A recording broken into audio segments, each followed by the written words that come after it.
नमस्कार दोस्तों, स्वागत है आपका आज के मुख्य समाचार में, जिसमें सबसे पहली और बड़ी खबर में आपको बताएंगे कि पश्चिम बंगाल में राज्यपाल का विरोध, लगे गो बैक के नारे, धनखड़ ने सरेआम इंस्पेक्टर को लगाई डांट। जी हां दोस्तों, पश्चिम बंगाल में भाजपा की बुरी हार हुई है और तृणमूल कांग्रेस ने दोबारा वहां पर सरकार बना ली है, जिसके बाद अब राज्यपाल का विरोध हुआ है, गो बैक के नारे लगे हैं। दूसरी बड़ी खबर में जिक्र होगा कि नदियों में लगातार मिल रहे शव, एनएचआरसी ने यूपी और बिहार और केंद्र सरकार को थमाया नोटिस। और तीसरी बड़ी खबर में आपको बताएंगे कि ग्रामीण क्षेत्रों में कोरोना के कहर पर राकेश टिकैत बोले, घर घर में है बीमार, कुछ तो करो सरकार। दोस्तों, हर एक खबर की गहराई में आपको ले जाएंगे, लेकिन उससे पहले अगर आप भी मोदी सरकार की नीतियों का खुलकर विरोध करते हैं तो आप अभी इस वीडियो को लाइक कीजिए और इस लाल बटन को दबा के चैनल को फ्री में सब्सक्राइब करके घंटी बजाकर कमेंट में लिखिए जय हिंद। दोस्तों, रुक करते हैं तमाम बड़ी खबरों की तरफ। राज्यपाल गो बैक के लगे नारे, धनखड़ ने सरेआम इंस्पेक्टर को लगाई डांट। जी हां दोस्तों, पश्चिम बंगाल में चुनाव बाद भी सियासी तकरार जारी है। इस बीच गुरुवार को जब राज्यपाल जगदीप धनखड़ हिंसा प्रभावित क्षेत्रों का दौरा करने निकले तो उन्हें विरोध का सामना करना पड़ा। कूच बिहार के दिनहटा में राज्यपाल धनखड़ के सामने गो बैक के नारे लगे, उन्हें काले झंडे दिखाए गए। इससे नाराज होकर राज्यपाल ने सुरक्षा में तैनात एक इंस्पेक्टर को सरेआम डांट दिया। दरअसल बंगाल के राज्यपाल जगदीप धनखड़ हिंसा प्रभावित क्षेत्रों का दौरा निकले थे। दौरे के दौरान राज्यपाल धनखड़ का कूच बिहार में कुछ लोगों ने विरोध करते हुए गो बैक के नारे लगाए। लोगों को इकट्ठा और नारेबाजी करते देख राज्यपाल अपनी गाड़ी से उतरे और कुछ बात की। बता दें, विधानसभा चुनाव परिणाम के बाद कूच बिहार के कुछ हिस्सों में हिंसा देखने को मिली थी। आज जब यहाँ राज्यपाल पहुंचे तो लोग उनका विरोध करने लगे। हंगामे को लेकर उन्होंने मीडिया से बात की। इस दौरान राज्यपाल धनखड़ ने बंगाल पुलिस पर जमकर हमला बोला। उन्होंने कहा कि यहाँ कानून व्यवस्था पूरी तरह से ध्वस्त है, मैं ऐसी घटना कभी सोच भी नहीं सकता था। हिंसा पीड़ितों से मुलाकात के बाद बंगाल के राज्यपाल धनखड़ ने कहा कि मैंने लोगों की आंखों में पुलिस का डर देखा, वे पुलिस के पास जाने तक से डरते हैं। धनखड़ ने आरोप लगाया कि उनके घरों को लूटा गया, यह लोकतंत्र का विनाश है। इस बीच राज्यपाल ने मीडिया से कहा कि जब मैंने राज्य सरकार से कहा कि मैं चुनाव के बाद हिंसा प्रभावित क्षेत्रों का दौरा करूंगा तो सीएम ने कहा कि राज्यपाल राज्य सरकार की अनुमति के बिना क्षेत्रों का दौरा नहीं कर सकते। ये सुनकर मैं दंग रह गया था। मैंने सीएम को लिखा और उसे बताया कि यह असंवैधानिक है। इस घटना को लेकर टीएमसी नेता यशवंत सिन्हा ने कहा कि बंगाल के राज्यपाल मोदी शाह द्वारा दी गई पटकथा के अनुसार काम कर रहे हैं। उन्होंने अभी तक चुनावों में अपनी दयनीय हार स्वीकार नहीं की है। उनके पास भारत के संविधान के लिए कोई सम्मान नहीं है। वे कभी भी ममता बनर्जी को शांति से नहीं छोड़ेंगे। वहीं ममता सरकार में मंत्री साधन पांडे ने राज्यपाल जगदीप धनखड़ पर निशाना साधते हुए कहा कि वह किसी के होकर काम कर रहे हैं। जिस तरह से आज वह कूच बिहार पहुंचे हैं, यह सही नहीं। रुख करते हैं अगली खबर की तरफ। नदियों में लगातार मिल रहे हैं शव, एनएचआरसी ने यूपी, बिहार और केंद्र सरकार को भेजा नोटिस। जी हां दोस्तों, उत्तर प्रदेश और बिहार की नदियों में शव मिलने का सिलसिला थम नहीं रहा है। गाजीपुर, बक्सर के बाद अब पटना में भी गंगा से शव मिलने की खबर सामने आई है। बताया जा रहा है कि ये सारे शव कोरोना से पीड़ित मरीजों के हैं। अब इस मामले पर एनएचआरसी ने केंद्र, उत्तर प्रदेश और बिहार सरकार से जवाब मांगा है। तीनों सरकारों को अपना जवाब एनएचआरसी के पास 4 हफ्ते के अंदर दाखिल करना होगा।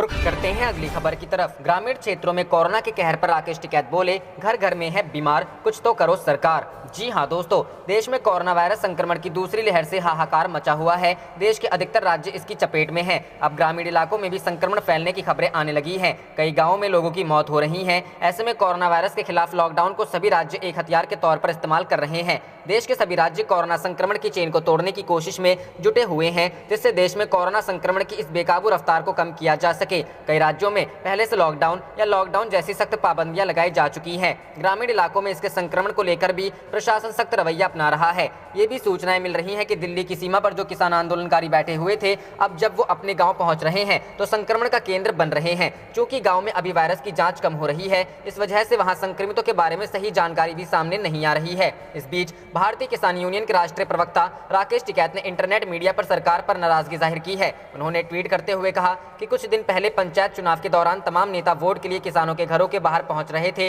अब रिजल्ट आ जाने के बाद सभी आइसोलेट हो गए हैं। बीमार होने वाले किसानों का हालचाल लेने कोई नहीं पहुंच रहा है। किसान अपने इलाज के लिए परेशान हो रहे हैं, मगर सुनने वाला कोई नहीं है। ग्रामीण क्षेत्रों में कोरोना के कहर से हाहाकार मचा हुआ है। रुख करते हैं अगली खबर की तरफ। तृणमूल कांग्रेस नेता ने कोविड-19 की बिगड़ती स्थिति के लिए मोदी शाह को जिम्मेदार ठहराया। जी हां दोस्तों, तृणमूल कांग्रेस के वरिष्ठ नेता अरूप विश्वास ने बृहस्पतिवार को आरोप लगाया कि प्रधानमंत्री नरेंद्र मोदी और गृह मंत्री अमित शाह ने पश्चिम बंगाल विधानसभा चुनाव जीतने पर अधिक ध्यान लगाकर कोविड-19 की दूसरी लहर की अनदेखी की, जिसके फलस्वरूप देश में कोरोना वायरस की स्थिति बिगड़ी। उन्होंने यह भी दावा किया कि भाजपा नीति केंद्र सरकार में दिशा दृष्टि का अभाव है और उसने संक्रमण की दूसरी लहर का मुकाबला करने के लिए कोई कदम नहीं उठाया। फलस्वरूप देश मौत की शैया में तब्दील हो गया। राज्य के विद्युत मंत्री विश्वास ने संवाददाताओं से कहा, भाजपा अपने तत्कालिक एजेंडे से परे सोचती ही नहीं नहीं है। किसी भी राज्य में चुनाव जीतने के लिए उसने दूसरी लहर की चेतावनी पर ध्यान ही नहीं दिया। प्रधानमंत्री एवं केंद्रीय गृह मंत्री इन महीनों में पश्चिम बंगाल चुनाव जीतने पर अधिक ध्यान लगा रहे थे। उन्होंने कहा कि तृणमूल कांग्रेस सरकार सभी संभावित कदम उठाकर पश्चिम बंगाल में इस महामारी से संभलने के लिए यथासंभव प्रयास कर रही है। विश्वास ने बंगाल में टीका विनिर्माण इकाई नहीं लगाने को लेकर भी केंद्र की आलोचना की। ममता बनर्जी सरकार ने राज्य में ऐसी इकाई लगाने का अनुरोध किया था। रुख करते हैं अगली खबर की तरफ। प्रियंका गांधी वाड्रा ने की यूपी में गंगा में तैरते शवों की न्यायिक जांच की मांग। जी हां दोस्तों, कोरोना संक्रमण को लेकर कांग्रेस नेता केंद्र और यूपी सरकार पर हमलावर हैं। इसी कड़ी में कांग्रेस नेता और महासचिव प्रियंका गांधी वाड्रा ने यूपी में गंगा नदी में तैर रहे शवों की न्यायिक जांच की मांग की है। जो हुआ वह अमानवीय और आपराधिक है। बिहार के बक्सर जिले के चौसा में महादेवा घाट और शमशान घाट के बीच गंगा तट पर 71 शव बहते हुए मिले थे। मंगलवार को इन सभी शवों को पोस्टमार्टम को दफना दिया गया था। फिर शवों की पहचान को डीएनए जांच के लिए नमूने सुरक्षित रख लिए गए थे। हालांकि शवों के गलने से कोरोना संक्रमण का पता नहीं लग सका था। फिर भी बुधवार को जिला प्रशासन द्वारा गंगा नदी में लगाए गए जाल में उत्तर प्रदेश की तरफ से बहकर आए कुल 5 शव फंसे मिले। इनमें 2 शव मंगलवार को जाल में फंसे थे, इससे पहले सोमवार को यूपी के हमीरपुर में यमुना नदी में 7 शव उतारते मिले थे। इसके अलावा यूपी के गाजीपुर और बलिया में गंगा नदी में तैरते हुए शव मिले थे। उत्तर प्रदेश के पूर्व मुख्यमंत्री और सपा प्रमुख अखिलेश यादव ने कहा कि गंगा में तैरती हुई अस्थियां महज एक आंकड़ा नहीं है, वे किसी के पिता, माता, भाई और बहन हैं। जो कुछ हुआ है वह आपको आपके अंदर तक हिला देता है। इसकी उसी सरकार से जवाबदेही होनी चाहिए जो बुरी तरह से विफल कर चुकी है। गंगा किनारे दफन शवों का लगा अंबार, बिखरे पड़े कफन। उन्नाव जिले में गंगा के तकरीबन हर तट पर रेती में दफन शवों का अंबार लगा है। बक्सर हो या रोहतापुर, परियर हो या बंदी माता, माता घाट, हर जगह जिधर नजर डालिए उधर रेत में शव दफनाकर समाधि बनाई गई दिखती है। जगह जगह कफन बिखरे पड़े हैं। ये हालात कोरोना महामारी की भयावहता बयां करने के लिए काफी है। वहीं पहले से अंतिम संस्कार के लिए तय घाटों पर भी चिताई लगी हुई है। खास बात यह है कि शवों को दफनाने में की गई जल्दबाजी से मानवीय संवेदनाएं तार तार की जा रही हैं। 3-4 फीट गहरे गड्ढों में दफन शव आसपास के आवारा कुत्ते नोच रहे हैं। जिले में वैसे तो घोषित रूप से गंगा घाट, शुक्लागंज, बक्सर, जाजमऊ, नानामऊ व परियर घाटों में अंतिम संस्कार किए जाते हैं। इसमें शुक्लागंज का पक्का घाट ही ठीक ढंग से बना है, बाकी घाट कच्चे हैं। कोरोना संक्रमण के बीच इन घाटों के साथ ही रोहतापुर में तो 500 शव दफन होने की बात सामने आई है। कच्चे घाटों पर लगातार शव दफनाए जा रहे हैं। कोरोना से मौतों का बड़े ग्राफ की गवाही यहाँ के हालात दे रहे हैं। रुख करते हैं अगली खबर की तरफ। कोरोना काल में उन्नाव के 14 स्वास्थ्य केंद्रों के प्रमुख ने की इस्तीफे की पेशकश, उत्पीड़न का लगाया आरोप। जी हां दोस्तों, उत्तर प्रदेश में कोरोना वायरस की दूसरी लहर का प्रकोप जारी है। इस बीच यूपी के उन्नाव जिले में 14 स्वास्थ्य केंद्रों के प्रमुख ने बुधवार 12 मई को अपने पदों से इस्तीफे की पेशकश की है। इन 14 स्वास्थ्य केंद्रों के अधीक्षकों ने आरोप लगाया है कि वरिष्ठ प्रशासन के अधिकारियों द्वारा कथित उत्पीड़न और गलत व्यवहार किया जा रहा है। यह मामला उस वक्त सामने आया जब एक दिन पहले जिला प्रशासन ने फतेहपुर, चौरासी और असोहा प्राथमिक स्वास्थ्य केंद्रों के प्रभारी अधिकारियों को हटा दिया है। हालांकि जिला प्रशासन ने आरोपों से इनकार किया है और दावा किया कि दोनों अधीक्षकों को नीति के अनुसार ट्रांसफर कर दिया गया है। विवाद को सुलझाने के लिए जिला मजिस्ट्रेट रविंद्र कुमार ने आज गुरुवार को अपने कार्यालय में सभी 14 स्वास्थ्य केंद्र के अधिकारियों को एक बैठक के लिए बुलाया है।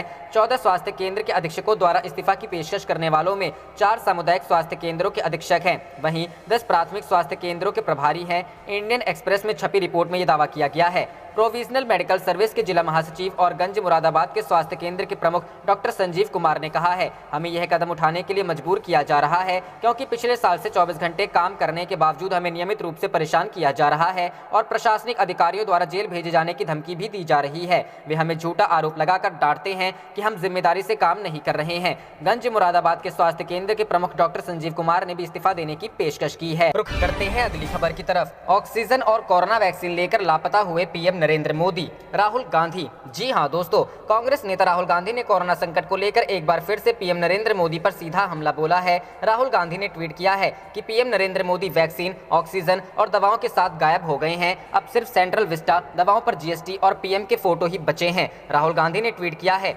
वैक्सीन, ऑक्सीजन और दवाओं के साथ पीएम भी गायब हैं, बचे हैं तो बस सेंट्रल विस्टा, दवाओं पर जीएसटी और यहाँ वहाँ पीएम के फोटो। इस तरह राहुल गांधी ने कोरोना की दूसरी लहर के बीच ऑक्सीजन की कमी और वैक्सीन की सप्लाई कम होने को लेकर निशाना साधा है। राहुल गांधी बीते कई दिनों से पीएम नरेंद्र मोदी पर लगातार हमलावर हैं। कोरोना की दूसरी लहर के दौरान पीएम नरेंद्र मोदी की विशाल रैलियों को लेकर भी राहुल गांधी ने तंज कसा था। इससे पहले बुधवार को सोनिया गांधी समेत विपक्ष के कई नेताओं ने पीएम नरेंद्र मोदी को खत लिखकर सेंट्रल विस्टा प्रोजेक्ट पर रोक लगाने की मांग की थी। इसके तहत नया संसद भवन और पीएम आवास आदि का निर्माण निर्माण हो रहा है। विपक्षी नेताओं ने मांग की है कि केंद्र सरकार को कोरोना काल में इस प्रोजेक्ट पर रोक लगाकर वैक्सीन की सप्लाई और अस्पतालों के इंफ्रास्ट्रक्चर को मजबूत करने पर खर्च बढ़ाना चाहिए। इस बीच गुरुवार को बीते 24 घंटे में देश भर में 3.62 लाख नए कोरोना केस दर्ज किए गए हैं। भारत में अब तक कोरोना संक्रमण के कुल 2,37,00,000 से ज्यादा केस सामने आ चुके हैं। अब तक देश भर में कोरोना के चलते 2,58,317 लोगों की मौत हुई है। इनमें से 24 घंटे में ही 4,120 लोगों की मौत हुई है।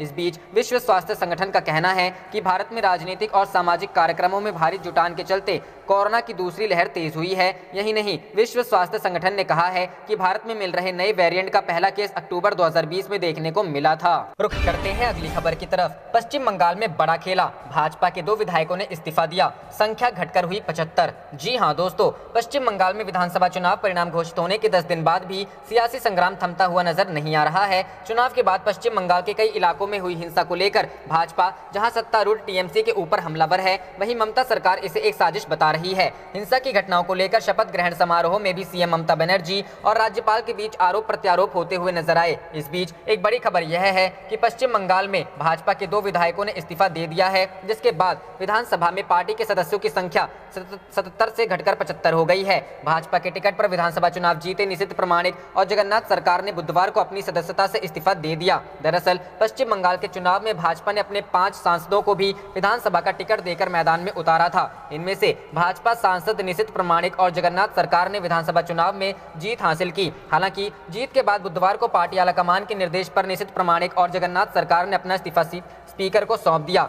वहीं निशित प्रामाणिक और जगन्नाथ सरकार के इस्तीफे को लेकर टीएमसी ने भाजपा पर निशाना साधा है। टीएमसी ने इस मामले पर कहा कि भाजपा लोकसभा में अपने आप को सुरक्षित रखना चाहती है, इसलिए अपने सदस्यों से इस्तीफे दिलवाए हैं। इसके साथ ही राज्य में भाजपा विधायकों को केंद्रीय सुरक्षा दिए जाने के मामले पर टीएमसी ने कहा कि यह जनता के टैक्स के पैसे का दुरुपयोग है। आपको बता दें कि निशित प्रामाणिक और जगन्नाथ सरकार सहित कुल 5 सांसदों को भाजपा ने विधानसभा का टिकट देकर चुनाव मैदान में उतारा था। भाजपा नेतृत्व को उम्मीद थी कि पश्चिम बंगाल में अगर पार्टी की सरकार बनी तो ये सांसद उसमें अहम भूमिका निभा सकते हैं। हालांकि चुनाव में भाजपा को हार का सामना करना पड़ा, जिसके बाद पार्टी ने तय किया कि दोनों सांसदों को विधानसभा से इस्तीफे दिलवाया जाए। रुख करते हैं अगली खबर की तरफ। केंद्र पर फिर हमलावर आप, कहा मोदी सरकार के पास वैक्सीन की कोई नीति ही नहीं। जी हां दोस्तों, दिल्ली में सत्तारूढ़ दल आम आदमी पार्टी ने केंद्र सरकार पर वैक्सीन सप्लाई को लेकर हमला बोलने का सिलसिला जारी रखा है। गुरुवार को आपके विधायक राघव चड्ढा ने केंद्र पर हमला बोलते हुए साफ आरोप लगाया कि राज्यों को बेसहारा छोड़ देने वाली सरकार ने वैक्सीन को लेकर कोई रणनीति नहीं बनाई। इससे पहले बुधवार को दिल्ली सरकार के उप मुख्यमंत्री मनीष सिसोदिया ने भी इस संबंध में बयान जारी करते हुए केंद्र को आड़े हाथों लिया था। आम आदमी पार्टी के राष्ट्रीय प्रवक्ता चड्ढा के हवाले से समाचार एजेंसी एएनआई ने ट्वीट किया, जिसके मुताबिक केंद्र सरकार के पास वैक्सीन को लेकर कोई नीति नहीं है और राज्यों को केंद्र ने अपने हाल पर छोड़ दिया है। चड्ढा ने यह सवाल भी उठाया कि जनवरी में भारत में वैक्सीन आ गई थी तो 3 महीने में मोदी सरकार ने सबको वैक्सीन क्यों नहीं लगवाई। ट्विटर पर ही वीडियो जारी करते हुए मनीष सिसोदिया ने कहा था कि कोवैक्सीन कंपनी ने दिल्ली सरकार को वैक्सीन सप्लाई करने से मना करते हुए कहा कि केंद्र के आदेश के अनुसार ही वैक्सीन दी जा रही है। वहीं उन्होंने केंद्र की नीति पर सवाल खड़ा करते हुए कहा था कि करोड़ों की संख्या में अगर वैक्सीन एक्सपोर्ट नहीं की गई होती तो दिल्ली और मुंबई की पूरी आबादी को दोनों डोज दिए जा सकते थे। आपकी राष्ट्रीय कार्यकारिणी में शामिल चड्ढा सोशल मीडिया के जरिए लगातार केंद्र पर वैक्सीन नीति को लेकर सवाल खड़े करते रहे हैं। एक हालिया ट्वीट में उन्होंने कहा था, देश में वैक्सीन शॉर्टेज के एक बड़ा कारण यही है कि हम सिर्फ 2 कंपनियों की उत्पादन क्षमता के भरोसे हैं। इतनी भारी संकट के समय वैक्सीन उत्पादन का फॉर्मूला अपने पास सीक्रेट रखकर हम कैसे जरूरत के मुताबिक उत्पादन कर पाएंगे। यही नहीं, इस बारे में लगातार ट्वीट करते हुए चड्ढा ने सीधा कटाक्ष किया था कि 135 करोड़ लोगों की जिंदगी 2 कंपनियों के हाथ में दे दी गई है। देश में वैक्सीन उत्पादन को बढ़ाने के लिए चड्ढा ने खुलकर कहा कि वैक्सीन का फॉर्मूला अन्य देशी कंपनियों के साथ उचित तरीके से साझा करते हुए उत्पादन के संकट से निपटा जाना बेहतर रास्ता होगा। रुख करते हैं अगली खबर की तरफ। पीएम केयर्स फंड से पंजाब को भेजे गए 80 वेंटिलेटर्स में से 62 निकले खराब। जी हां दोस्तों, पीएम केयर्स फंड की ओर से पंजाब में भेजे वेंटिलेटर्स को लेकर केंद्र और राज्य सरकार आमने सामने आ गए हैं। जहां केंद्र सरकार ने पंजाब को दिए 809 वेंटिलेटर्स के इस्तेमाल के बारे में पत्र लिखकर पूछा था, वहीं अब फरीदकोट के गुरु गोबिंद सिंह मेडिकल कॉलेज और अस्पताल प्रबंधन का कहना है कि पीएम केयर्स फंड के तहत भेजे गए 80 वेंटिलेटरों में से 62 खराब हैं। बताया जा रहा है कि ये वेंटिलेटर एजीवीए हेल्थ केयर द्वारा पीएम केयर्स फंड के तहत कॉलेज को दिए गए थे। डॉक्टरों का कहना है कि यह वेंटिलेटर 1 या 2 घंटे के इस्तेमाल के बाद अपने आप ही बंद हो जाते हैं। बाबा फरीद यूनिवर्सिटी के vice chancellor doctor Raj Bahadur का कहना है कि अस्पताल में इस समय 42 वेंटिलेटर सही हालत में हैं। पीएम केयर फंड वाले 62 वेंटिलेटर खराब पड़े हैं, जिसके बारे में कंपनी से भी बात हो चुकी है। उन्होंने जल्द ही तकनीकी स्टाफ भेजकर इन्हें ठीक करवाने का आश्वासन भी दिया है। उन्होंने कहा कि पंजाब सरकार ने उन्हें 10 नए वेंटिलेटर खरीदने की इजाजत दी है। उधर एक रिपोर्ट के मुताबिक पंजाब में पीएम केयर फंड से भेजे गए 809 वेंटिलेटरों की आपूर्ति करने वाली कंपनियों ने इन्हें स्थापित करने को लेकर पंजाब सरकार पर आरोप लगाए हैं कि वेंटिलेटर्स को स्थापित करने के लिए सरकार के पास तकनीकी स्टाफ उपलब्ध नहीं है। इस बीच पंजाब की मुख्य सचिव विनी महाजन ने खराब वेंटिलेटर की मरम्मत के लिए इंजीनियरों और तकनीशियनों को काम पर रखने की मंजूरी दे दी है। राज्य सरकार ने मेडिकल कॉलेज अधिकारियों को आश्वासन दिया है कि 10 नए वेंटिलेटर अस्पताल को प्राथमिकता के आधार पर प्रदान किए जाएंगे। करते हैं अगली खबर की तरफ। कोरोना पर भाजपा विधायक ने अपने ही सरकार के स्वास्थ्य मंत्री पर बोला हमला और कर दी सीबीआई जांच की मांग। जी हां दोस्तों, गोवा भारतीय जनता पार्टी के एमएलए ने अपनी ही सरकार पर तीखा हमला बोला है। कोरोना से हो रही मौत के लिए हेल्थ मिनिस्टर विश्वजीत राणे को जिम्मेदार बताकर उन्होंने मांग की है कि सीबीआई उनके महकमे की जाँच करे। इसी के साथ आपको बता दें, एमएलए ने कहा कि हेल्थ मिनिस्टर को पता था कि दूसरी लहर आने वाली है, लेकिन बावजूद इसके लोगों के इलाज का कोई बंदोबस्त नहीं किया गया। और इसी के साथ उन्होंने कहा कि मंत्री पूरी तरह से फेल साबित हुए हैं। गोवा के अस्पतालों में लोगों के इलाज के लिए पर्याप्त इंतजाम तक नहीं है। उनका कहना है कि हम अपने करीबी लोगों को लगातार खोते जा रहे हैं, लेकिन स्वास्थ्य मंत्री को मौत पर भी किसी तरह का दुख नहीं है। वहीं आपको बता दें, सीएम प्रमोद सावंत से उन्होंने मांग की कि वो तत्काल प्रभाव से स्वास्थ्य मंत्रालय को अपने मातहत लें। हेल्थ मिनिस्टर के बस का नहीं है लोग को बेहतर इलाज दिलाना। यही हाल रहा तो मौतों का आंकड़ा और ज़्यादा तेजी से बढ़ने लग जाएगा। उनका कहना था कि वो दुखी हैं क्योंकि लोग मर रहे हैं और वो कुछ नहीं कर पा रहे हैं। तो दोस्तों, यहाँ पर अपने ही पार्टी के भीतर विरोध शुरू हो चुका है गोवा में, और अपने ही एमएलए ने सीधा सीधा यहाँ पर स्वास्थ्य मंत्री को घेरते हुए मुख्यमंत्री को ये कहा कि स्वास्थ्य मंत्रालय अपने अंदर ले लें। दोस्तों, रुक करते हैं अगली बड़ी खबर की तरफ, जिसमें आपको बता दें कि कांग्रेस समेत 12 विपक्षी दलों ने पीएम मोदी से कहा कि विपक्ष का सुझाव मानते तो हालात ना होते इतने खराब। जी हाँ दोस्तों, कोरोना की दूसरी लहर में देश की बदहाली पर विपक्ष लगातार केंद्र सरकार पर हमलावर है।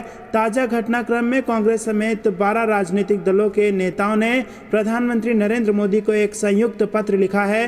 पत्र में मोदी सरकार पर विपक्ष के सुझावों पर ध्यान न देने और सरकार की लापरवाही के चलते हालात खराब होने का आरोप लगाया गया है।